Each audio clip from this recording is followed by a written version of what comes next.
बिस्मिल्लाहिर्रहमानिर्रहीम, अस्सलामुअलैकुम। बोलो टीवी ग्रीस के साथ मियां अरसलान फहीम।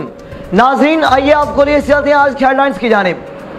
जाफरिया सरगोदा, कश्मीरियों से हमारा रूहानी और मजहबी रिश्ता कायम है, हम इन्हें नहत्ते नहीं छोड़ सकते। इन पर होने वाले जुल्म के हर फोरम पर हम मजम्मत करेंगे।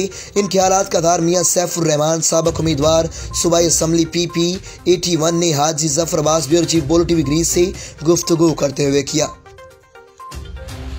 सैयद जावेद हसन शाह साहब और दीगर मेरे मुस्लिम लीग के साथी जितने सारे तशरीफ लैन, शाहपुर तो तैस साहब और सारे जनरल सेक्रटरी मसूद आवान साहब, हरिनवाज मैकर साहब, तैमूर चवाना साहब, मैं सारे खुश आमदेद आखदा और सलाम पेश करता कि तुसीं साडी इस यौम कश्मीर यकजहती दी खातिर तुसीं सारे इत्थे इकट्ठे होए हो और साडा पाकिस्तानी होने के नाते नाल कश्मीर नाल साडे